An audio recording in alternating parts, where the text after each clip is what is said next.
Matter of fact, in my industry, we are losing title agents left and right. They're filing bankruptcy. Because, believe it or not, a lot of the insurance coverage that we all carry doesn't cover this loss of money. A lot of people say, well, wait a minute, Scott, what about that closing protection letter that we're always being talked about here in Ohio? Hey, if the title agent steals your money, then the national underwriter will pay you back. It doesn't cover this. It covers if I steal the money, or it doesn't cover if I send it to the wrong bank, right? Your errors and omissions, your professional liability insurance that every single one of us has. If you read through there, it might have a little bit of data protection, like if somebody breaks into our system here at Northwest Title and is stealing everyone's information out of there, their social security numbers, there might be that protection. But it doesn't cover what I'm going to talk about today, which is cyber fraud. Hacking in to your email accounts, and that's what they want. This whole thing is about somebody getting into your email account. All that you will hear today is all they're looking for is your login and your password. That's all that they're after. But as soon as they get into your Gmail account or whatever you're using to contact your client, they sit there on average 180 days watching and waiting.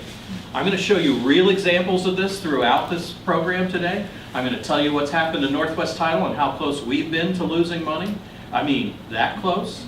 It is worse than it's ever been. It is worse today than it was over a year ago, and I thought that was bad. Our firewall here at Northwest Title stops about 8,000 phishing emails a month.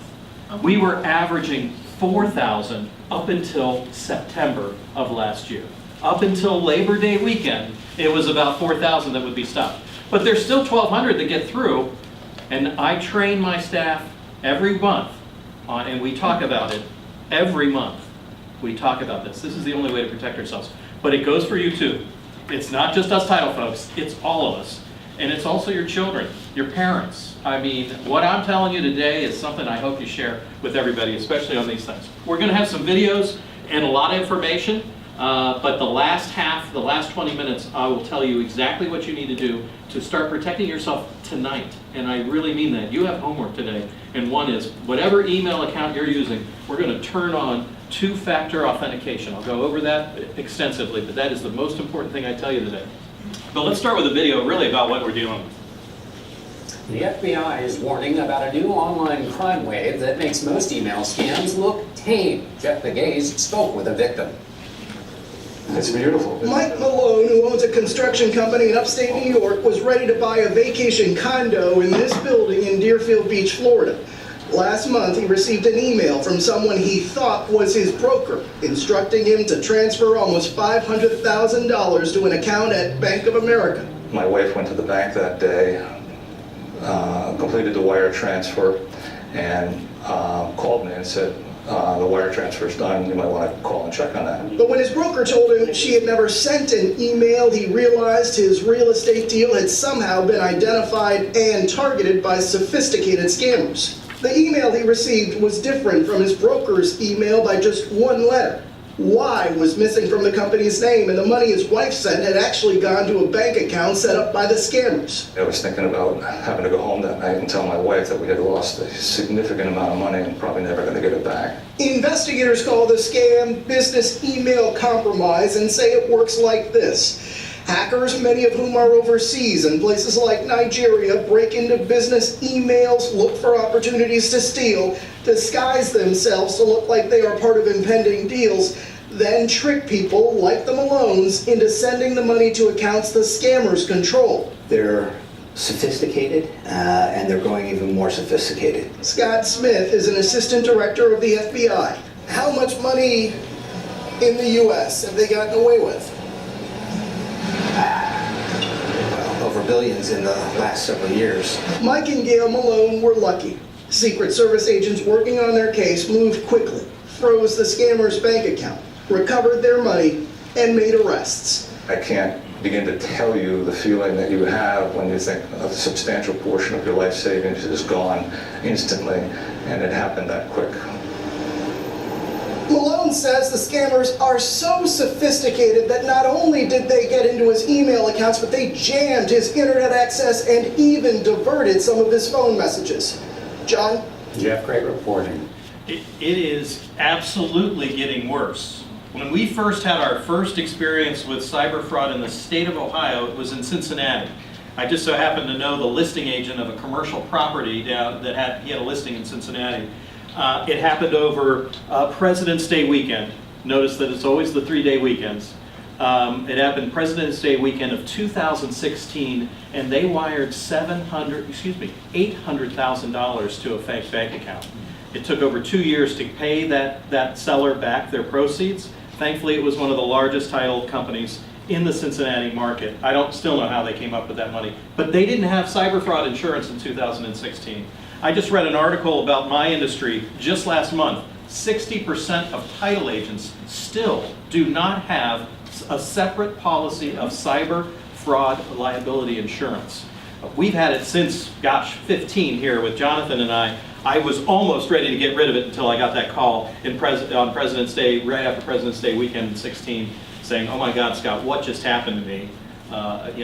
But it's even worse. Look, they started tracking this on the IC3. This is the FBI's website. IC3.gov is the site. They started tracking losses for this business email compromise back in 2013.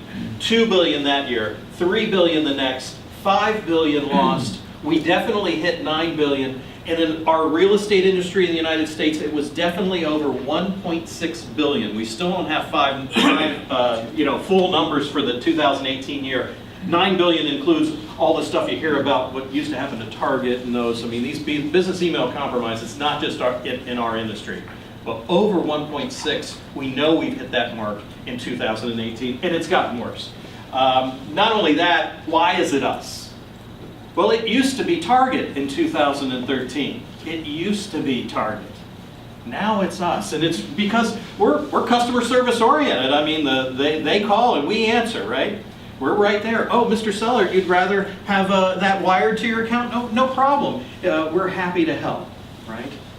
Not only that, we're transferring millions of dollars. Even on a slow day in January here at Northwest Title, I've got over 120 employees all over Ohio and Kentucky and West Virginia. But we're moving millions of dollars electronically every day in and out of our bank accounts. And not only that, how many landing pages? I mean, we just talked about you got to have that social media presence. How many pages are represented just by us in this room? The more you're on the internet, the more exposed you are, and we all know we have to be there in order to gain the client. But look at this.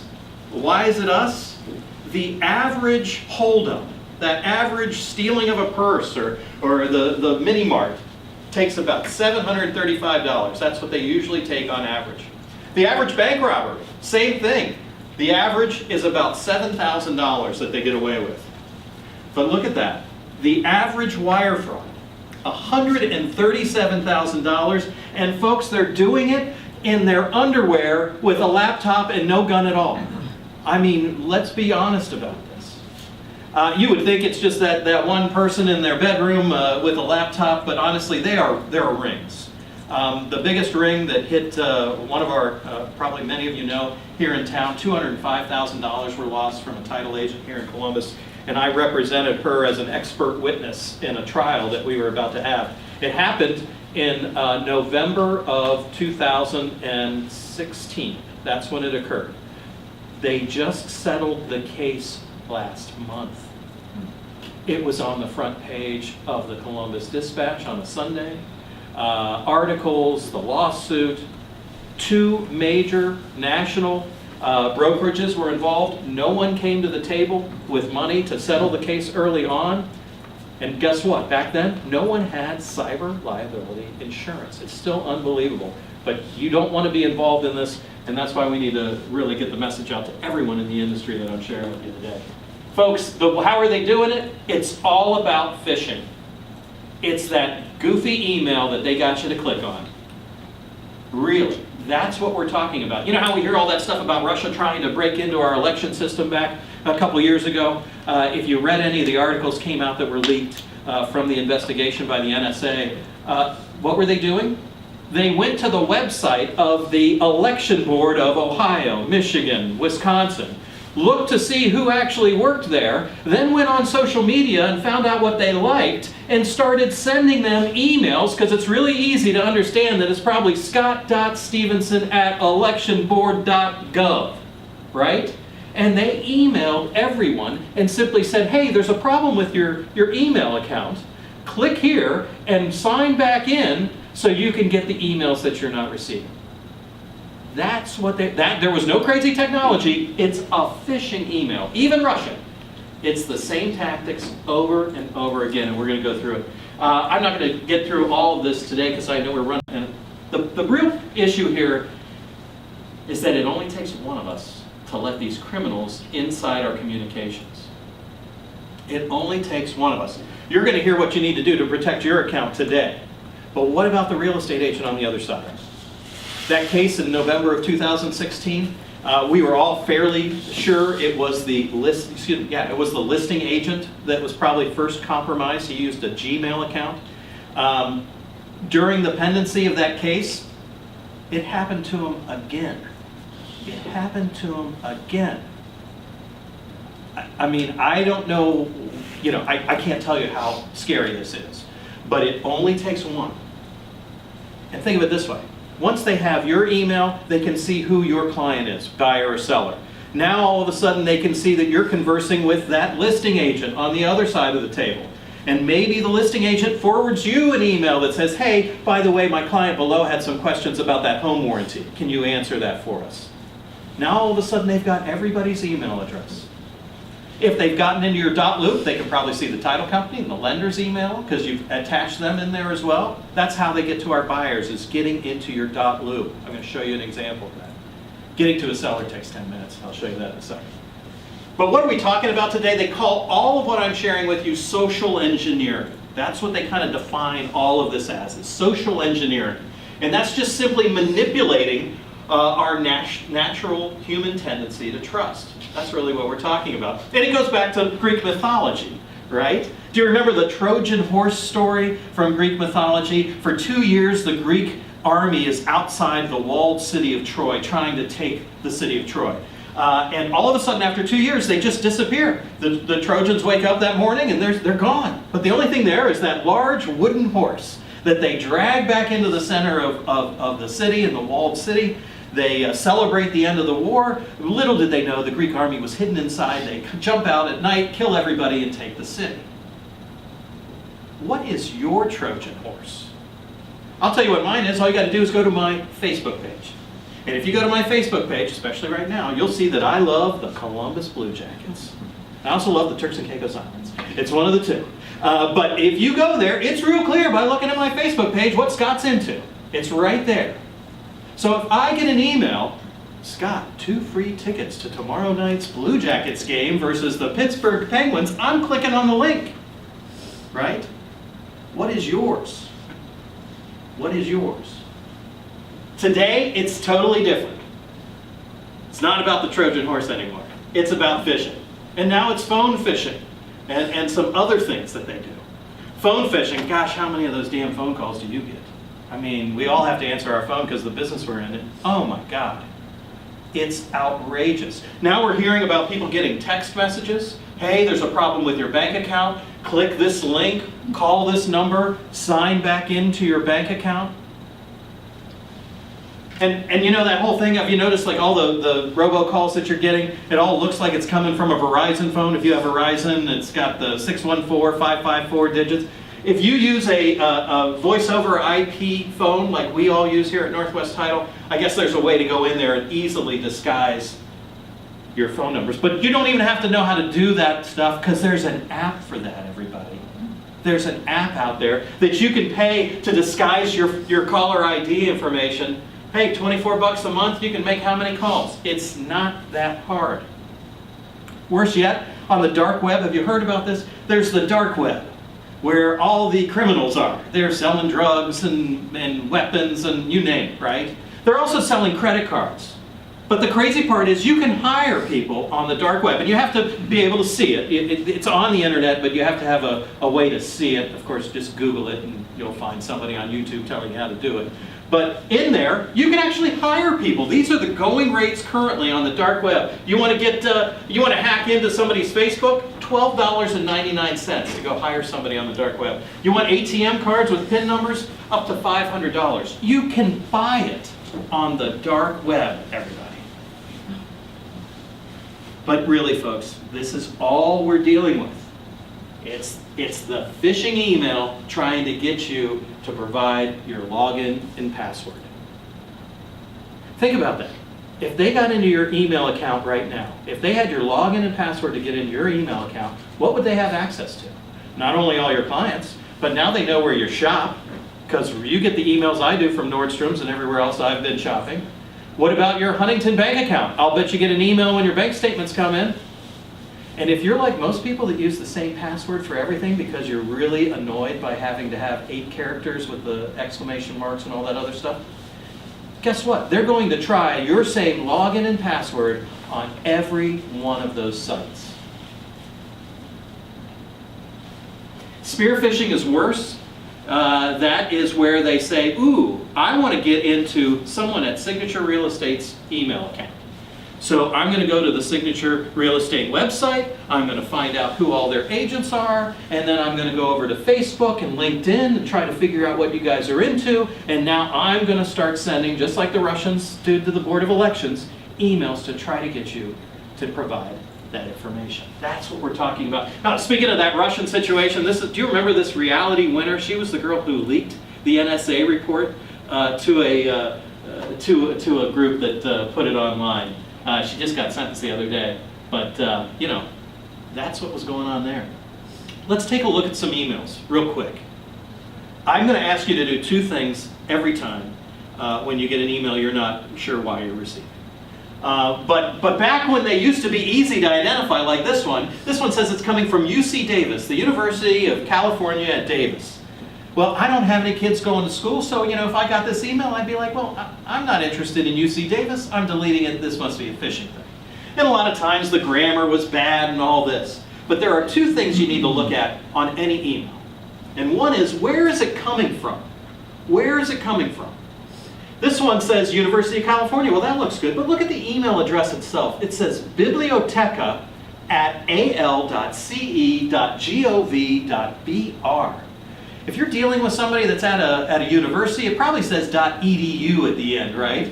And if you work for University of California at Davis, I would imagine that you wouldn't have the word biblioteca as your email address. Does anyone speak Spanish? Library. Library is correct. Muy bueno. Que bueno. But yeah, I mean, it's just kind of a dead giveaway. Where's it? You don't need to know this, but that .br at the end, that's Brazil. You're talking to somebody from a computer in Brazil is sending this to you. The other one is links. Links. Oh, you are not allowed to click on a link, ever, unless you know absolutely where it's going. These are the only 2 rules I'm going to give you. We're going to pass around some red flags for other things to really consider. But these are the 2. My dad. My mom and dad, they're down in Florida for 6 months, and then they come back up here. And every time they come back, I take my dad's laptop, and I take it over to a friend of mine who's got a company that cleans it up. Because my mother will tell you, it's your father. He's so excited to get an email, he'll click on anything. And I've seen him do it. I'll sit there and he's playing a game on his phone, and the next thing he gets an email, and he's like, oh! And he's clicking on it. You know what I mean? He's excited. But here's the thing to look at. When you're looking at these links, a lot of people go, well, Scott, it says University of California right there on the end. That's not what you need to look for. It's right after the W's here. That's where it's going. And this one says 123 contact form.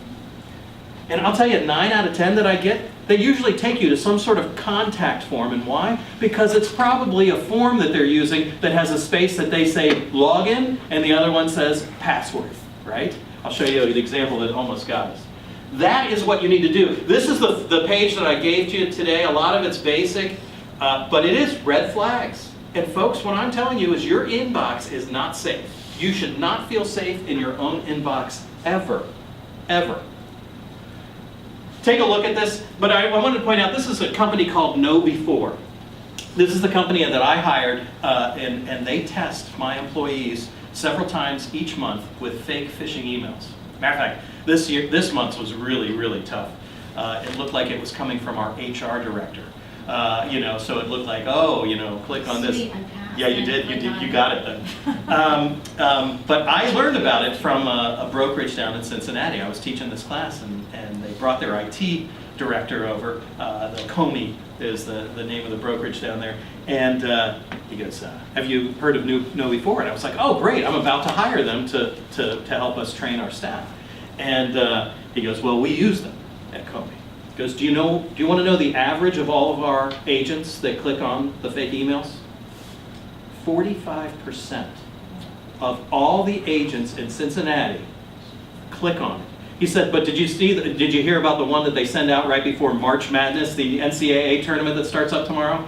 It was one of those brackets. Hey everybody, click here and join our bracket. He goes, 65% of the agents click that email.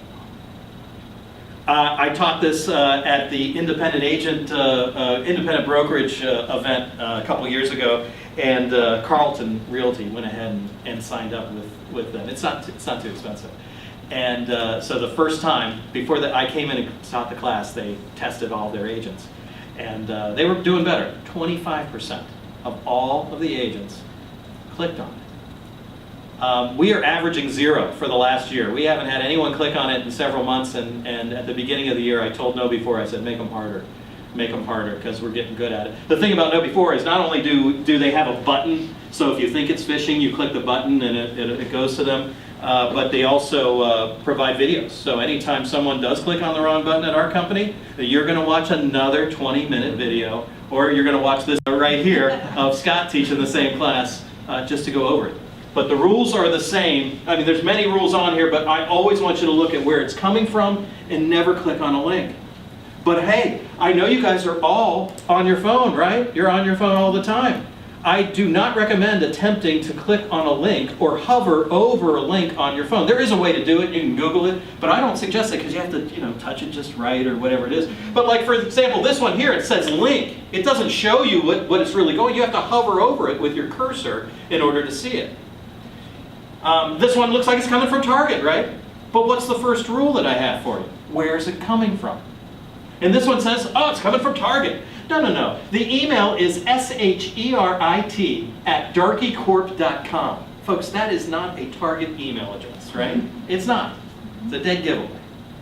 Delete. The message is hilarious. Hey, it's Thanksgiving near. Someone bought you a gift at Target.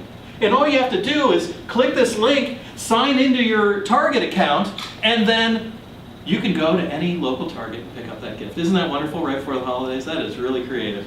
But you've got to hover it. And if you can't, if you're on your phone, wait till you're somewhere where you can hover over it, or delete it. Delete it, folks. And this one says hobbygabus.com. That's really where it's going. It doesn't even have any language about Target or anything. Sometimes they'll throw that in there to throw you. But it's going to some, they probably commandeered a server at Hobbygabus, some business, and that's where, this login page is. This is one of the better ones we got last year. My business partner, Jonathan Holfinger, got this, and he said, holy cow, Scott, check this out. Probably one of the better ones I've seen. And I don't know if you can see the change, but look at what it says. It looks like it's coming from Bank of America, right? Bank of America, and it says, hey, I understand you're working with our loan officer, Doug, on this $250,000 loan. Fantastic, looking forward to working with you. Now we need your preliminary title commitment. We need an estimated CD. We need a CPL. I mean, they're speaking Ohio-specific language in this email and wiring instructions. Just click right here on the view attachment. Can you see what's the first giveaway on this one? America with a lowercase l. What shocked me is that in 2017, Bank of America still had not purchased the URLs that were very similar to their Bank of America. At Northwest Title, we're nwtitle.com, and we purchased years ago. We spent $500 purchasing every possible variation, adding some T's, taking off letters. We purchased everything that we could. Bank of America had not purchased the one with a lowercase l.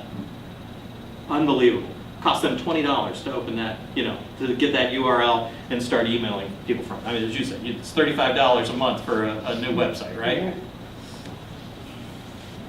This is the one that went to 100 of our employees back a couple years ago, and only one person in our entire company clicked on it. Yeah.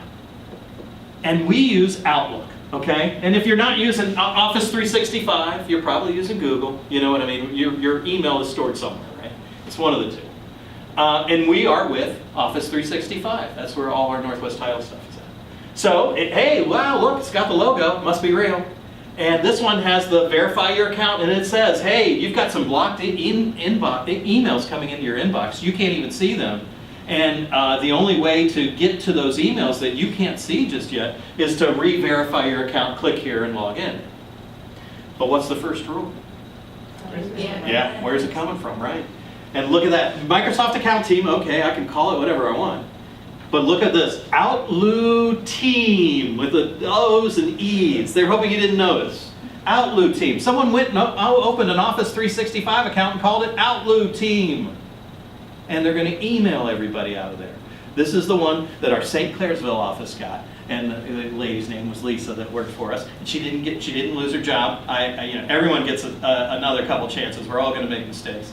But she ended up leaving us about a year later. But she clicked on it. She didn't do, where's it coming from? She didn't do verify your account, and hover over it to see. But if she would have seen that it says spaapparelsindia.in. You are being sent to some Spa Apparel India on an Indian website. And when she clicked on it, this is what it looked like. Someone took a screenshot of the Office 365 login screen and made sure there was an area for your login and password. And she didn't realize that really she wasn't there at all, that she was actually looking at something in India. But what did she do? She put in her login and password and hit sign in. And then nothing happened, she said. Nothing happened. By the way, if you're trying to get somewhere and nothing happens, that's usually a really bad sign. Really, really bad. So what did she do? She tried again, of course, right? And so put in login password, said sign in, and she was like, wait a minute.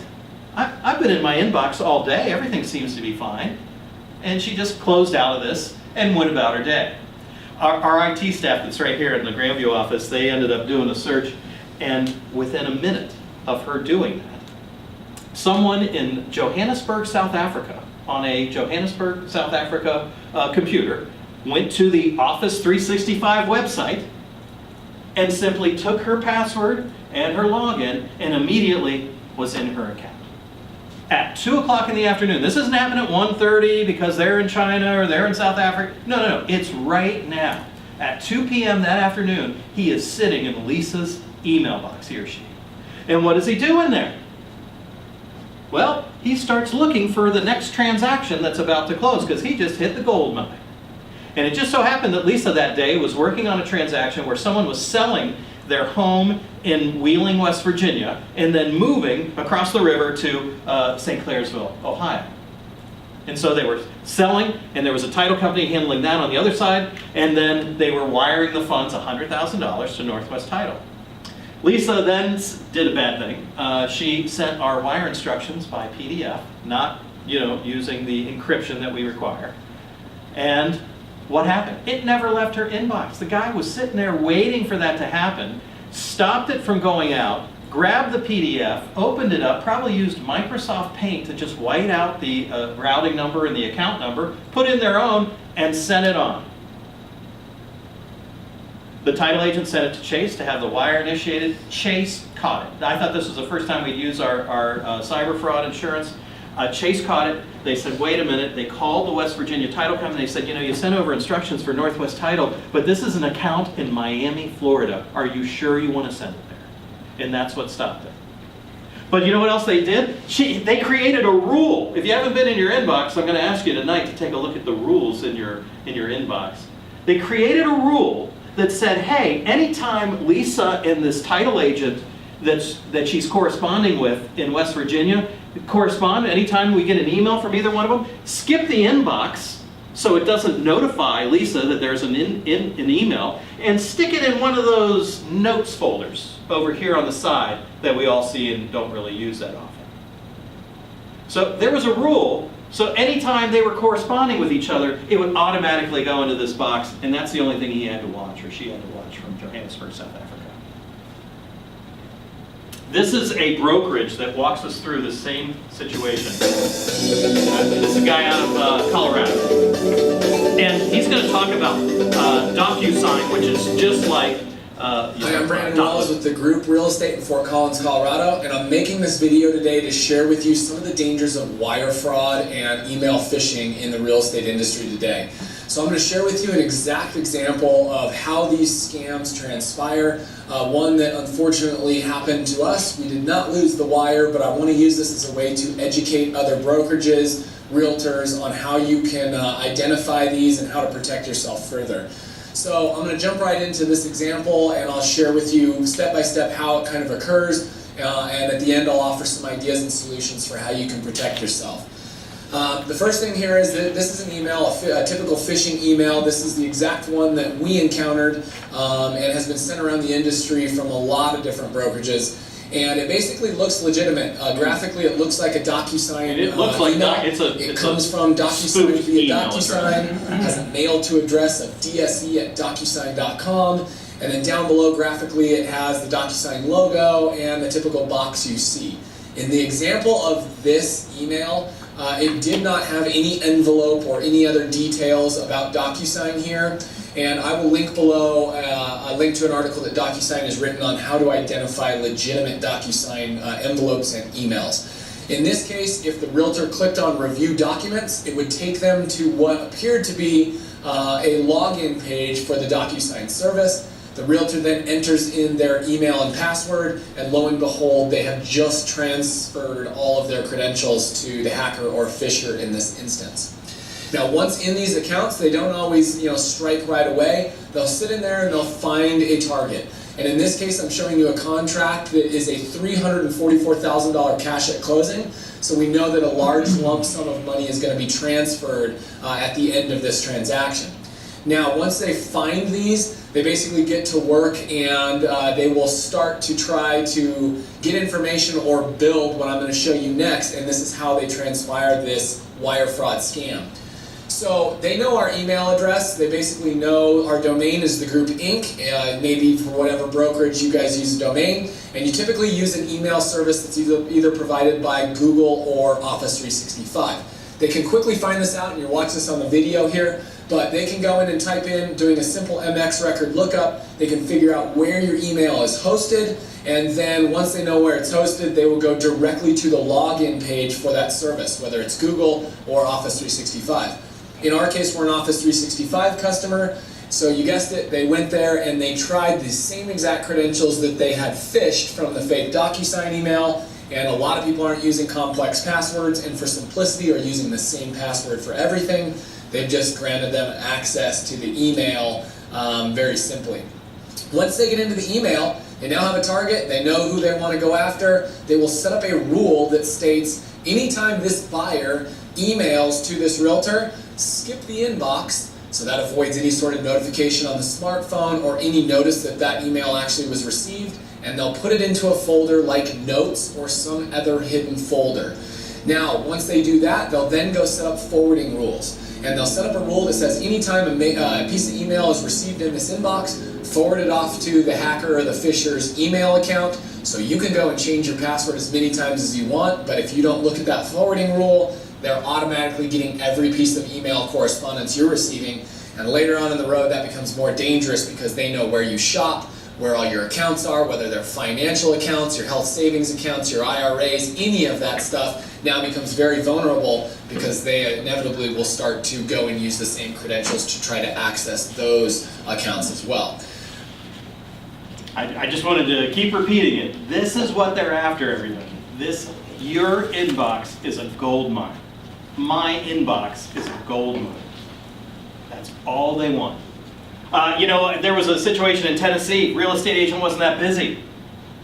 They got into her account same way, get phished her for the login and password. They're sitting there waiting to see if she might have a closing. She didn't. So what did they do? They went into her sent box. If you ever looked at the sent items, every email you've ever sent out of that inbox is sitting right there. And they sent the following email to every client that she worked with the year before. And it said, "Oh my gosh, I am so sorry to tell you, but there was a problem with your closing last year. I'm in a meeting right now. I will call you as soon as I'm out, but I need you to immediately wire $1,000 to the title company at the wire instructions below."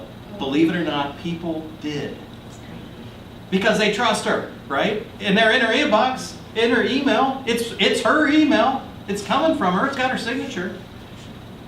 That description that I showed you there was really about how they get into the buyer. If they can get into your dot loop, they can call the buyer. We had one over President's Day weekend just last month, folks. Just last month in our Dublin office.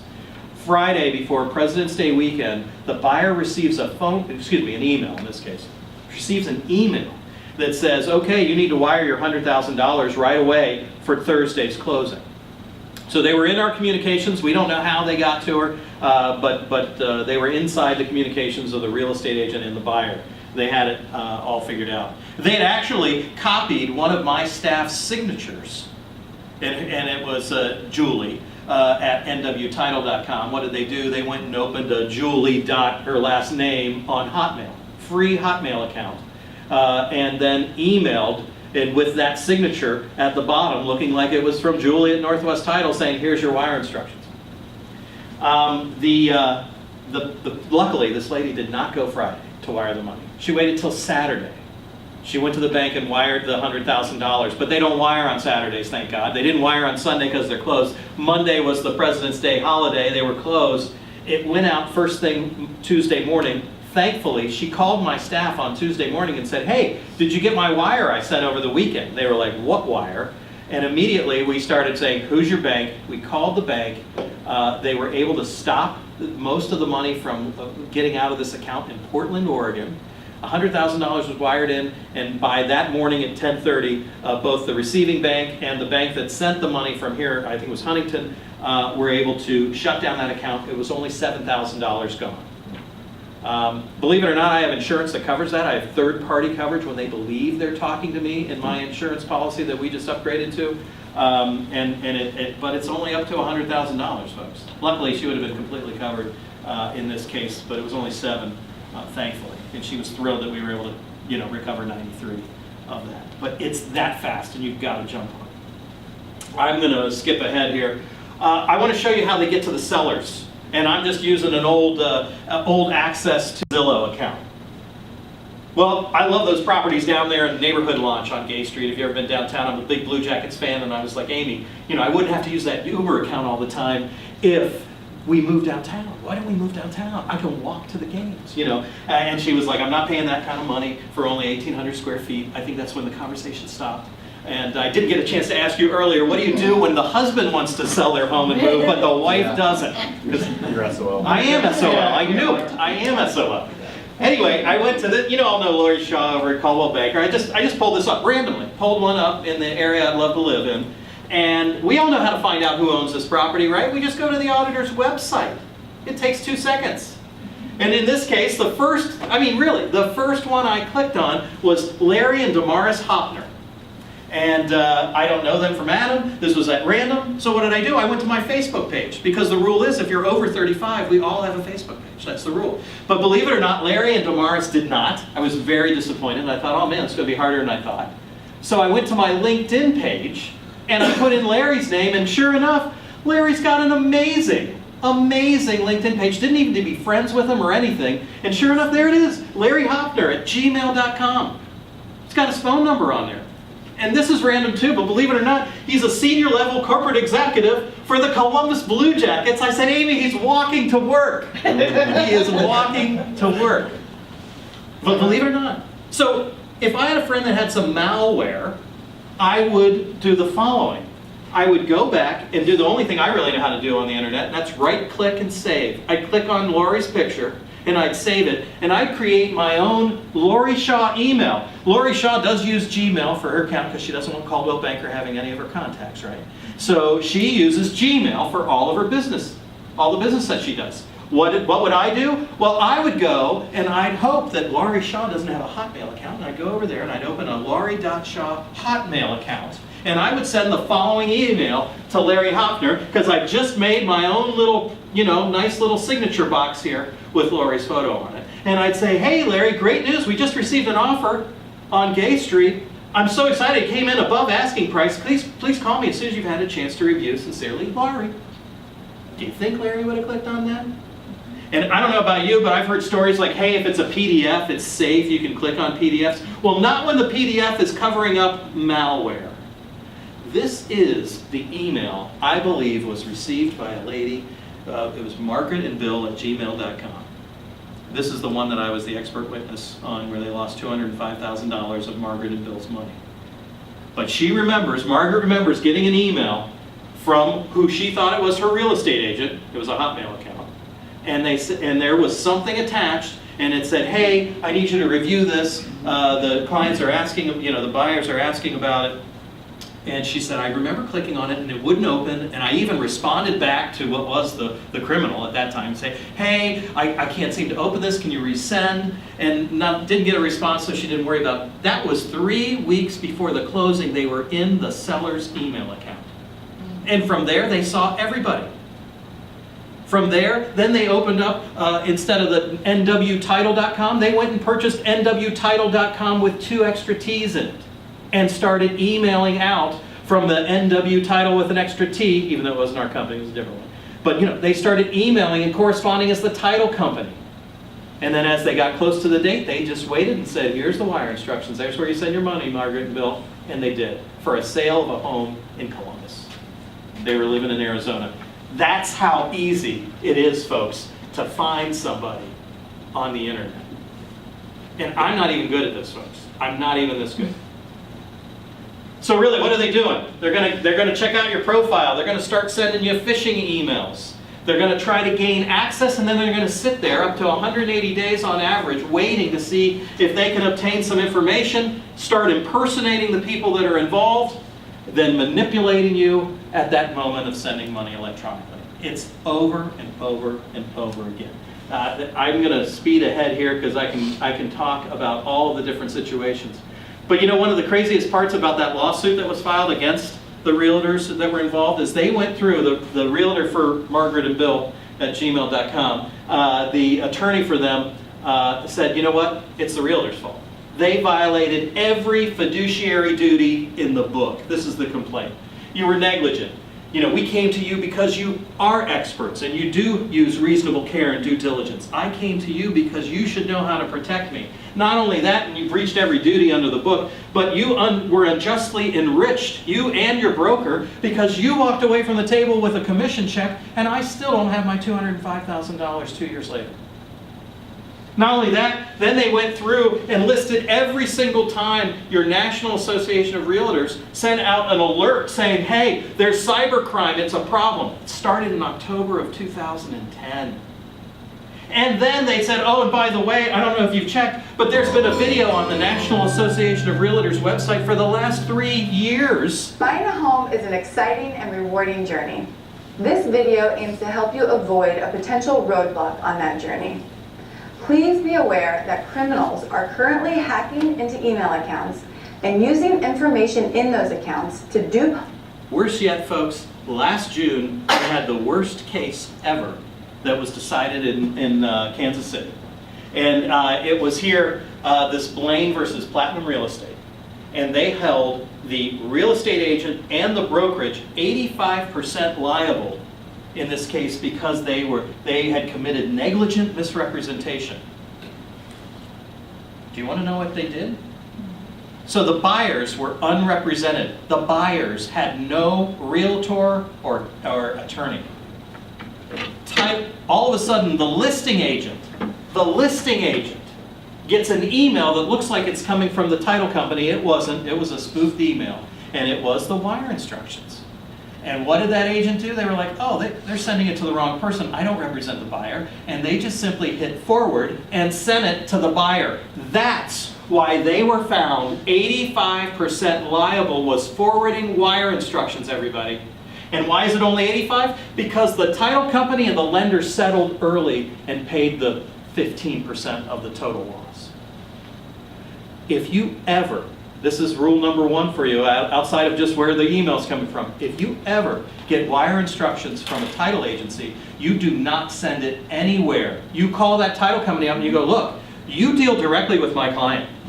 You deal directly with my client. I am serious. This is the most, there are cases like this popping up everywhere of just, the only thing the real estate agent did was forward the fake wire instruction email. And they're being held for negligent misrepresentation. This is the worst case to hit, and it's one of the biggest, and these are happening everywhere. They're calling people now. They're calling us. These criminals are getting very, very aggressive. Do the title companies have the wire instructions on their website? Yep, some do, some don't. 'Cause like the banks do. I mean, like if you go to Bank One's website, you'll find Right. wiring numbers on there. Yeah, I mean, there's a lot of different ways to get wire instructions. It all comes down to this. I have the best cyber fraud policy out there that I can buy. I paid $20,000, and even with that $20,000, I have an additional amount. I will tell you that the most wire that I'm protected on is $500,000. It used to be up to $1 million. It used to be up to $1 million, and I could have bought that years ago, even more. But now, because of the amount of this happening, not only is the premium gone from the first time I bought it, it was $2,000, then it was $5,000, then it was $7,000, this year it was $20,000. And every year, the amount of coverage goes down. I mean, it is so scary. The only real protection is calling. I mean, sadly, I'll be honest with you, I have employees that don't want to pick up the phone anymore. They'd rather text or email. I know you know people like this, right? They would rather text or email. What are you calling me? Now you're bothering me. No, we're wiring. We're wiring money, and I only have so much protection. There are some title companies that have it on their website. A lot of people in the beginning of this process were like, oh my God, never put your wire instructions out there for all the criminals to see where the money's going.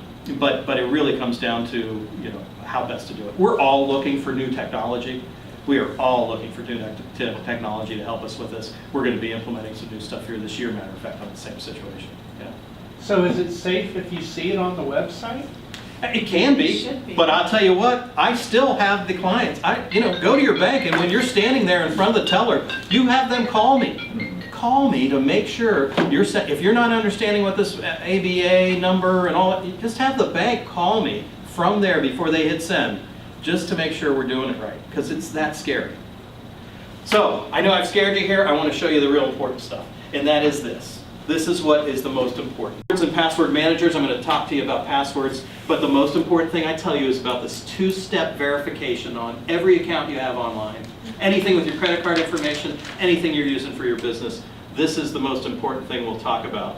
You also have to have antivirus if you're using a computer at home for your business. You've got to keep it updated.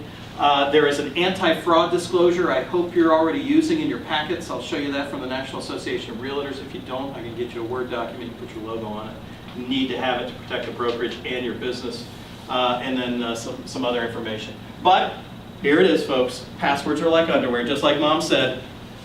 Change them often, keep them private, and never share them with anyone, right? I mean, it's words to live by. Have you seen this one? There's been a breach. We need your password so we can lock down the system. My password? Yes, sir. We need your password. The password that I use. Yes, sir. Your password. There's been another breach. Sir. Right, okay. Hi.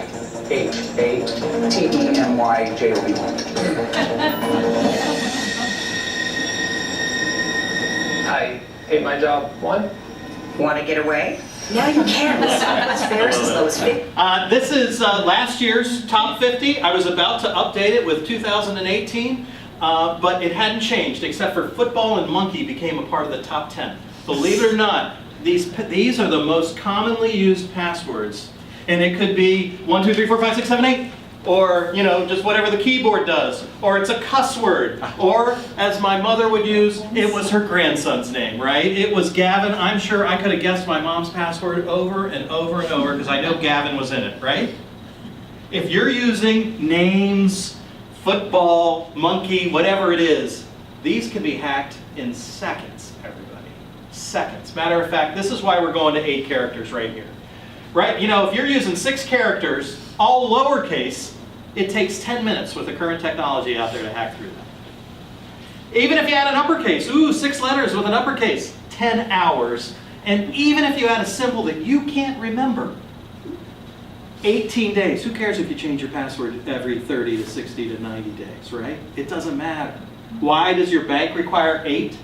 Well, it's right here. And now it's not all, you can't use all lowercase because that only takes 4 days even with 8 characters. It actually adds to 3 years if you add an uppercase. And then where do we want to be? We want to be out there somewhere. 463 years. That is the key. The more characters, the better. But how do you remember that, right? If you want to check your current passwords that you've been using, this is a legitimate site. HowSecureIsMyPassword.net, believe it or not. I have one password I have to remember, everybody.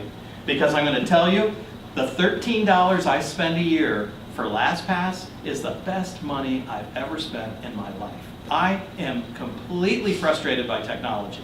If you're with me, every time I end up putting in the wrong password and I'm like, oh no, and now I got to do that whole thing with, get my password. And I just wanted to get in my account. I just wanted to see this real quick, and now I got to go through that whole thing of getting my password again. And if you have a password manager, you can have it on your phone as an app, which I do. I carry all my passwords are right here. And then when I'm at my desktop, either at home or here, I can just click on my little RoboForm, is what I've been using for years. But these are every single password I own. And as I am entering my login and password, I train this program to keep track of them. So if I want to go to my CBJ ticket account manager over the Columbus Blue Jackets, all I do is I hit that. And it immediately takes me to the login page. It automatically uploads your login and password and then hits enter, and all of a sudden you're in. I don't have to think about it. I don't even know what my passwords are. Matter of fact, I have it generate passwords that are 16 digits long with all these characters. So, in order to get into one of these passwords, I'm telling you to look into LastPass. Honestly, it's one of the better ones out there right now. If you go to LastPass.com, there's videos on how to use it, how it works. It is $13, literally $13, and it will save your mental stability. I know it has for me. But I have one password, it's that long, that's my master password. I put it into How Secure Is My Password, and it's at 41 trillion years to get through that one, baby. So I'm good. But I have one password I have to remember, and then I can get into any of them. What website do you go to? This one, I want you to go to LastPass.com. Yeah, let's check and see how secure your... HowSecureIsMyPassword.net. Believe it or not, that is I've got copies of these slides if you'd like some. And I can also send them to you. I'm happy to share my slides with you, but they're in there. Okay, so this is Password Manager. I'm telling you, it is worth it, but it's going to take some time. You're going to have to sit there and train it. And I'll tell you what, I used to carry around my passwords in my briefcase, on a piece of paper that I stored on my home computer in a folder called Passwords, right? Where I kept them all. I mean, it's ridiculous. Folks, think about it. But you have to train it. So what you would do is you'd take that printout that you have, and then you'd go to Facebook, and you'd log in. And then LastPass, once you've downloaded it, will say, hey, would you like me to remember this? You go, yes. And then you go to the next site, and you go to the login. And maybe while you're there, maybe you change the password. Have it generate some new passwords for you. Great. Everyone says, well, how safe is it here? How safe is the password manager? And the algorithms and things they tell you that they have are outstanding and impressive. But obviously, anything on the internet could be hacked. But so far, we bought LastPass for every employee in the company and for everyone here. Because we believe it's pretty it. user friendly. It's really easy. Like that, so. If you haven't changed your password in a while, you should. Because on the dark web, they're selling it. Matter of fact, back in March of 2017, this guy named Sun Tzu 583 started auctioning off 20 million Gmail and 5 million Yahoo logins and passwords. Here's one, 2.2 million decrypted login and passwords for Gmail, starting bid $125. And the thing is, back then we didn't know that Yahoo had been hacked. But Gmail never has. However, where are they getting these? It's Tumblr, it's Xbox, it's LinkedIn, it's dropped all of these. Matter of fact, what about all those apps on your phone that was so cool to get that game downloaded and you just used your Facebook to log in? I love that when you can use your Facebook. Well, guess what? That's what's getting hacked, everybody. And these are all legitimate hacks that have taken place from 2010 till 2016. The stuff he was selling was real. And if you hadn't changed your password, it's being sold on the dark web, everybody. What about this? Equifax, you remember when this happened? 143 million customer accounts. Your information's out there. This just happened, just in January. Did you hear about this? The Citigroup, Wells, Capital One, HUD hired a company out of Texas to store electronically all of their data. All the data from all the loans they've been doing. And they stored it on this server, and then sure enough, they realized in January of this year that actually they had configured the server wrong. It had an open port to the internet the entire time. Somebody had been in there, and they accessed 24 million mortgage documents. And guess what's in there? Your loan app. Your loan app. Do you want to know if you're a part of any of those hacks? Here it is, everybody, and this is real. This is real. This is called, and I do it right now, Have I Been Pawned, owned, but with a P.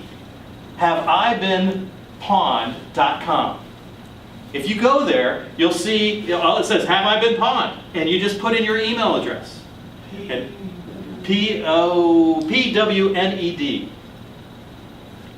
This is a database of every one of those hacks. This is a database that contains everyone's password that has ever been exposed, like the discussion I just had with you about all those different hacks, going back many, many years. Once you put in your email address here, it will say, oh no, you've been pawned.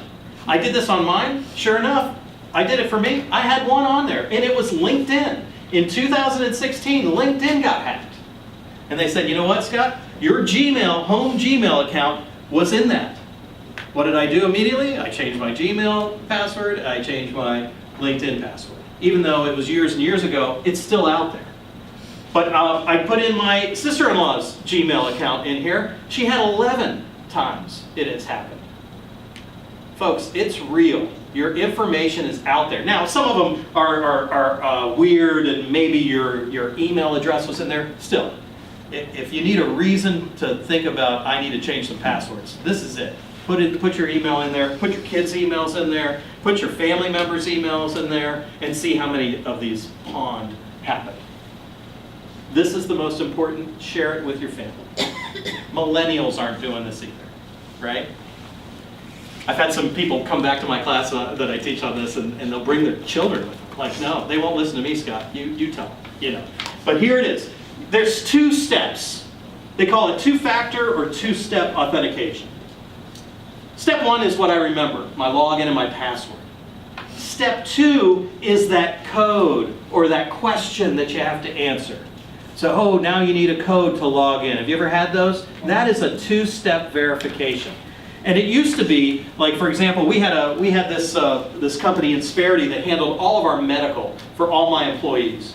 And anytime you put in your step 1, my login and password to get into my medical site, the next thing that would pop up is this. Hey, okay, here's the second step. Do you want to try to remember one of those security questions you answered years ago about who was your friend in 3rd grade? And you don't remember if you just put Dan or if you put Daniel. I don't know. But you know what I mean. Or who's your favorite rock group? Or what was the first concert? You know, all the questions that they seem to pop up on your Facebook account. By the way, that's why they're asking you those questions. They're all bank security questions that are being asked. You know that that's what those are, right? Because I put in Cheap Trick 1982 at the Columbus whatever. That was my first concert. I was happy to put it in there. And then I saw, like, a couple months later, oh great, I didn't realize that was one of those security questions. Or you just have them text you to your phone. This is the number 1 answer right here. Text me a number, you wait for it, it pops up, you put it in. The beauty is, you don't have to do this every time anymore. And what are you doing when you do this 2-step? So what I'm going to tell you is you're going to go home, you're going to get on your Gmail or whatever your account is. I want you to do it from a laptop. It's a little bit easier than doing it on your phone. And you're going to get in there, and for example, let me show you how to, you're going to go into the security settings, and I will show you on Facebook here in a second. But you need to think about where you're going to do this. It's got to be everywhere. And what you are saying is you're training that account that it will only accept logins from specific IP addresses. So what you're doing is telling it, hey, now that I'm on my Facebook account and I just turned on two-factor, this laptop is allowed to access it because you were able to send me on my phone that I put in, and I just authorized that. Now I'm going to sit here on my phone and I'm going to click on my Facebook app, and it's going to go, oh, wait a minute, Scott, you turned on two-factor. Now I'm going to send you another number to your phone, and you're going to have to type that in on your phone so you can approve this device. And then you're going to go over to your iPad or your whatever, and then your office computer, and it is a process. But what we're doing is we're saying only this device and this device can access that account. And the only way a hacker can ever get into there again is if they had my phone on them to get the actual code number. You see? See what I'm saying? I did this with my mother because her Facebook, she wasn't even looking at Facebook a year ago because she kept losing, there's a couple brokers in town. I don't know if you get the friend requests all the time, but there's no picture there, you know what I mean? And it's like, oh geez, somebody's hacked him again. All you got to do is turn on two-step authentication, and it stops it immediately. This is the only protection for your Gmail account. This is the only protection for any of these online accounts. And if you can't find where it is, seriously, two-factor authentication Apple, two-factor authentication Yahoo. It'll be the first one to pop up. Make sure the link is going to Apple. But here's Facebook, for example. And if you've never been on Facebook and gone to this triangle, we need to spend some time in your security settings because everyone can see everything, right? But you're going to go to that triangle and you're going to go into settings, and then you're going to go into security. It's always going to be under security, and it's always going to be called login approvals. When you click on this, here it is for me. It says two-factor authentication is currently disabled. And you want to make sure that your phone number, a lot of people like me, I never put my phone number on my Facebook account, but you can go in there, put it in, make it so only you can see it, so it's never out there to anyone else. And then it'll say, hey, how would you like, do you want me to send you a text message? Yes. And send it to my phone. That's what you are required to do today. Today, you have to do this with your email account. You have to do this. This is the one thing you must do. This is the only protection we have from these fraudsters. Also, check your forwarding rules in that email account, as we saw today. Those rules. Make sure there aren't any rules in there if you can find them. Are you okay with this? I want you to make sure you understand this two-step authentication. This is the most important thing. Yes? I wanted to ask about the forwarding. You were using Outlook whenever you were showing it. Is that the same? Do they have the same thing with Gmail? Yes. Take a look in your options and rules. Even if you use the help button in there and put rules, I think if you search rules in the help button at the top of a Gmail account, it'll show you where it is. Okay, because I do the two-step verification, and all it does with my phone is sends me a message and says, are you trying to log in from such and such location? And if I press yes, then I can get in. And if it's no, then whoever's doing it can't get in. That's what you're talking about? Right, it's that. But in order to set it up, when you turn it on, like I was showing you here, it's going to say, okay, I'm sending you a number, put in the number. Yeah. And you're authorizing each device. But I know when I do it, if I jump onto a new computer and I want to access my Facebook account, for example, it'll be like, hey, this has two-factor, we're going to send you the code. Okay, they send the code. And then I do get an email from my bank, Huntington or whatever, saying, I hope it was you that just signed in from another computer. I mean, that's really the notification you're getting. Yeah.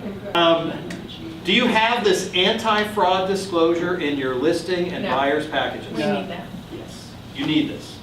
Several years ago, when they put that video on the website, this is also on the Ohio Board of Realtors website as well, the NAR came out and said, you really need to talk to the consumer at that first meeting and have them sign this document. And what it says is mumbo jumbo, but this is the way I would explain it. You've seen all the crazy hacking and the Russians this and that on the news. Well, it's happening in real estate too. And if you get any emails or you feel uncomfortable or you're getting questions about your financial information, especially through email, you call me at this phone number and this phone number only.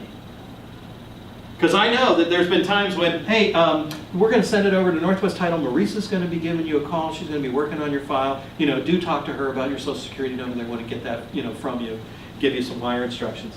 But even in those cases, they're like, Marisa called me, and they call the realtor back. And it's like, thank you. I'm glad you did. No. Marisa's the one. Did you call her at this number? That's correct. You're doing good. But we need to have this discussion. And this protects you and your brokers, your brokerage. Because, no. I talked about it. We signed this form. I told you there was a problem. That we are very concerned. Before you wire anything, before you give out any financial information, make sure you're talking to the real person. They're out there after us. They also said you should have something in your email below your signature that says something to the effect of, hey, there's wire fraud. So we are constantly keeping it in front of any client that we have. I don't like this because who in the hell is ever going to read that, right? No one's reading below your signature line anyway, right? But one of the things we've done in the past, we've updated it since, but I've noticed people go into it like a picture. Something like, hey, don't change wire instructions, always call and verify, whatever it is. But, you should have something even in your email signature. Because, again, protecting your business, protecting your brokerage by saying, no, I constantly had it in front of you. If you take a look at other real estate agents in town, I'm just now noticing that there's a lot of other brokerages that are using something in the signature line. Look, you can tailor it. We're happy to help you with that too. But you need this. The other thing I wanted to note here before I let you go, I'm sorry I'm keeping you, but I hope you get some of this. Yeah, okay. The other thing here is I've got realtor clients out here to this day that tell me, Scott, I provide a concierge service. Well, absolutely. But I don't want you contacting my clients. So I got a new iPad, so when I go to my listing appointments, I sit there and I collect their social security number and their bank account numbers and all the stuff that you're going to need. I'm just going to take care of that for you because I got this handy iPad and it's really cool. And I'm like, what are you doing? If anyone gets into your information, you are not covered. You are not covered under your professional liability insurance. Allow the title company with the cyber fraud insurance to ask those questions, to obtain that information. You should never have non-public, personal, financial information of your clients. This is federal law and state law violations for this, federal and state. Don't collect this stuff. Let us do it. Cyber insurance, as I was telling you, back when I started buying it, it was $2,000 for $1 million coverage. But look at our E&O, our professional liability. It states specifically that social engineering, loss of funds, is not covered. It is specifically excluded. Social engineering is everything I talked about today. Everything. Cyber threats, extortion, it's not there. You need a separate policy of cyber liability insurance. I would recommend, obviously, you have to have a lot of transactions to afford that kind of coverage. Maybe it's something that the brokerage consider and everybody kicks in a couple extra bucks to have it, to have some protection. I would recommend it. I know that the agent that I told you about in 16, his brokerage here in Columbus did buy and has maintained some cyber liability coverage ever since because of that nightmare that they were in. This is my agent. It's a family business, Fran Kelly and Associates out of Pennsylvania. They understand our industry, not only title, but real estate agents. And Caitlin, I said, hey, do you mind if they call you? And she said, absolutely, put it up there. So if you do want to call her, she's awesome. All right, who knew I love my insurance agent, but I do. Here is your homework, everybody. This is it. Think about your sent items box, right? I told you about that. We only keep 2 months in our sent items at Northwest Title. That's the requirement here. You can only have 2 months sitting in there. A lot of you probably are like, well, wait a minute, I have to keep them for 4 years, right? I have to keep correspondence with my clients, and especially that crazy seller or that nutty buyer that I had to deal with that I know is going to sue me at some point. Get them off of there onto a separate hard drive. It's not as easy as dragging and dropping. You need some help with that. But you really shouldn't be in your inbox because your inbox is no longer safe, everybody. If there's things you need to save it to something else. This is the one I want you to really think about doing, and that is the password manager. And I'm telling you to get LastPass Premium. LastPass Premium means you can have it on multiple devices. So you have it on your phone, you have it on your computer or whatever you're using. You definitely want the LastPass Premium. I think it's like 13 something a year. It's nothing in the scheme of things to keep you safe with your passwords. Change your passwords when you're training it. The big one is turn on the two-step verification or two-step authentication on all of your online accounts. You are required to do that on your business email account tonight. You have to. You have to. Antivirus, cyber fraud. Cyber fraud, I don't expect anyone here to buy it, but I think if you're in a title company that you're not familiar with or you don't know if they have one, you ask them. You can even use my name. I went to a class and Scott Stevenson said I should ask you if you have a policy, a separate policy of cyber liability insurance. Many of the cheaper guys in my industry said, oh, I bought a rider for my E&O. That doesn't do it. That is barely coverage for anything. You want somebody coming to the table in these kind of instances that has money to settle the case immediately. And that's why I have it. I don't want to be in that paper. I don't want to be in one of those videos that we saw. Finally, we've all sat here for 2 hours. You guys have been very attentive, and I do appreciate that. You haven't been on your phones and all that, and I appreciate, but the phone is filling up with emails, right? You have been getting emails nonstop this whole time. Slow down. It's so easy to just, hey, I'm just going to jump in the car here real quick and just go, I'm just going to throw it. No, slow down. Stop. Where's it coming from? Never click on a link. If you do just those things, it will save you 9 times out of 10. But be very careful in your inbox. Your inbox is the gold mine for these criminals. My inbox is the gold mine for these criminals. And it only takes one of us in one transaction to let them into all of our conversations. Ladies and gentlemen, that is your cyber fraud class for the day.